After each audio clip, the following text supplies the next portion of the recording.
السلام علیکم، کیسے ہیں آپ سب؟ آج میں آپ سے شیئر کروں گی حضرت عیسیٰ علیہ السلام اور 3 روٹیوں کا واقعہ۔ ایمان کو تازہ کر دینے والا واقعہ ہے، تو ویڈیو پوری دیکھیے گا۔ حضرت عیسیٰ علیہ السلام اپنے ایک شاگرد کو ساتھ لے کر کسی سفر پر روانہ ہوئے۔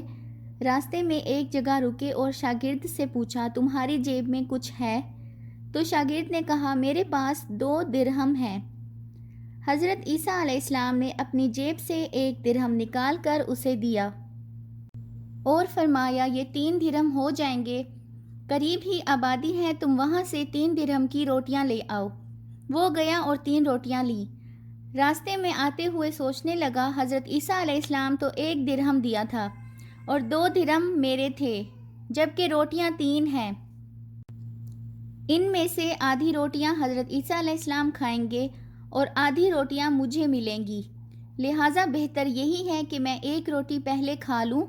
چنانچہ اس نے راستے میں 1 روٹی کھا لی اور 2 روٹیاں لے کر حضرت عیسیٰ علیہ السلام کے پاس پہنچا۔ آپ علیہ السلام نے 1 روٹی کھا لی اور اس سے پوچھا، 3 درہم کی کتنی روٹیاں ملی تھیں؟ اس نے کہا، اے اللہ کے نبی، 2 روٹیاں ملی تھیں، 1 آپ نے کھا لی اور 1 میں نے کھا لی۔ پھر آپ علیہ السلام روانہ ہو گئے۔ راستے میں دریا آیا۔ شاگرد نے حیران ہو کر پوچھا، اے اللہ کے نبی، ہم دریا عبور کیسے کریں گے، جبکہ یہاں تو کوئی کشتی نظر نہیں آتی؟ حضرت عیسیٰ علیہ السلام نے فرمایا، گھبراؤ مت، میں آگے چلوں گا، تم میرا دامن پکڑ کر میرے پیچھے چلتے آنا، خدا نے چاہا تو ہم دریا پار کر لیں گے۔ چنانچہ حضرت عیسیٰ علیہ السلام نے دریا میں قدم رکھا اور شاگرد نے بھی ان کا دامن تھام لیا۔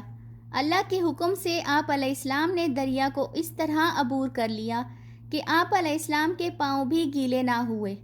شاگرد نے یہ دیکھ کر کہا، میری ہزاروں جانیں آپ علیہ السلام پر قربان۔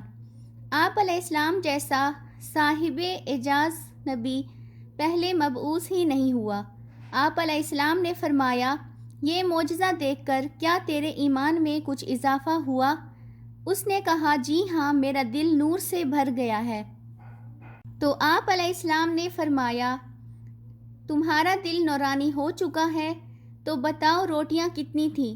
تو اس نے کہا، اے اللہ کے نبی، روٹیاں بس 2 ہی تھیں۔ پھر آپ علیہ السلام وہاں سے آگے چل پڑے۔ راستے میں ہرنوں کا ایک گروپ گزرا۔ آپ علیہ السلام نے ایک ہرن کو اشارہ کیا تو وہ آپ علیہ السلام کے پاس چلا آیا۔ آپ علیہ السلام نے اس کو ذبح کر کے اس کا گوشت کھایا اور شاگرد کو بھی کھلایا۔ جب دونوں گوشت کھا چکے تو حضرت عیسیٰ علیہ السلام نے اس کی کھال پر ٹھوکر مار کر کہا، اللہ کے حکم سے زندہ ہو جا۔ ہرن زندہ ہو گیا اور چوکڑیاں بھرتا ہوا دوسرے ہرنوں سے جا ملا۔ شاگرد نے یہ معجزہ دیکھ کر حیران ہوا اور کہنے لگا، اللہ سبحانہ و تعالیٰ کا شکر ہے جس نے مجھے آپ علیہ السلام جیسا نبی اور استاد عطا فرمایا۔ حضرت عیسیٰ علیہ السلام نے فرمایا، یہ معجزہ دیکھ کر تمہارے علم میں کچھ اضافہ ہوا ہے؟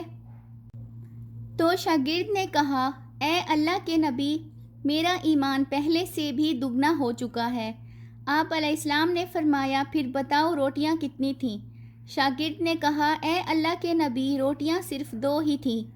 اس کے بعد آپ علیہ السلام اور وہ شاگرد راستے پر چلتے گئے۔ کیا دیکھتے ہیں کہ ایک پہاڑی کے دامن میں سونے کی 3 اینٹیں پڑی ہیں۔ آپ علیہ السلام نے فرمایا، اے شاگرد، 1 اینٹ میری ہے اور 1 اینٹ تمہاری، اور تیسری اس آدمی کی ہے جس نے تیری تیسری روٹی کھائی تھی۔ یہ سن کر شاگرد شرمندگی سے بولا، حضرت، تیسری روٹی میں نے کھائی تھی۔ حضرت عیسیٰ علیہ السلام نے اس لالچی شاگرد کو چھوڑ دیا اور فرمایا، تینوں اینٹیں تم لے جاؤ۔ یہ کہہ کر حضرت عیسیٰ علیہ السلام وہاں سے روانہ ہو گئے اور لالچی شاگرد اینٹوں کے درمیان بیٹھ کر سوچنے لگا کہ انہیں کیسے گھر لے جایا جائے۔ اسی دوران 3 ڈاکو وہاں سے گزرے۔ انہوں نے دیکھا کہ ایک شخص کے پاس سونے کی 3 اینٹیں ہیں۔ انہوں نے اس شاگرد کو قتل کر دیا اور آپس میں کہنے لگے، اینٹیں 3 ہیں اور ہم بھی 3 ہیں، تو ہر ایک شخص کے حصے میں 1 1 اینٹ آئے گی۔ اتفاق سے تینوں ڈاکو بھوکے تھے۔ انہوں نے ایک ساتھی کو پیسے دیے اور کہا شہر قریب ہے، جا کر کھانا لے آؤ اور اس کے بعد ہم اپنا اپنا حصہ تقسیم کر لیں گے۔ وہ شخص روٹیاں لینے چلا گیا اور دل میں سوچنے لگا اگر میں روٹیوں میں زہر ملا دوں تو دونوں ساتھی مر جائیں گے اور تینوں اینٹیں میری ہو جائیں گی۔ ادھر اس کے دونوں ساتھیوں نے آپس میں مشورہ کیا کہ اگر ہم اپنے اس ساتھی کو قتل کر دیں تو ہمارے حصے میں 1.5 اینٹ آئے گی۔ جب ان کا تیسرا ساتھی زہر آلود کھانا لے کر آیا تو ان دونوں نے منصوبے کے مطابق اس پر حملہ کر کے اس کو قتل کر دیا اور خود جب روٹیاں کھائیں تو وہ دونوں بھی زہر سے مر گئے۔ واپسی پر حضرت عیسیٰ علیہ السلام وہاں سے گزرے تو دیکھا کہ اینٹیں ویسی کی ویسی رکھی ہیں، جبکہ ان کے قریب ہی 4 لاشیں پڑی ہیں۔ آپ علیہ السلام نے یہ دیکھ کر ٹھنڈی سانس بھری اور فرمایا دنیا اپنے چاہنے والوں کے ساتھ یہی سلوک کرتی ہے۔ دنیا سے چاہت کرنے والا، دنیا سے محبت کرنے والا، اس عارضی دنیا کو اپنا سب کچھ سمجھنے والا، ان کا انجام یہی ہوتا ہے۔ اللہ ہمیں ایسی گمراہی سے بچائیں اور حقیقی آخرت کی زندگی کو سنوارنے کی توفیق دیں۔ آمین ثم آمین۔ امید کرتی ہوں آپ کو میری یہ ویڈیو اچھی لگے گی، تو چینل کو سبسکرائب کرنا بالکل بھی مت بھولیے گا۔ ملتے ہیں نیکسٹ ویڈیو میں۔ ٹل دین اللہ حافظ۔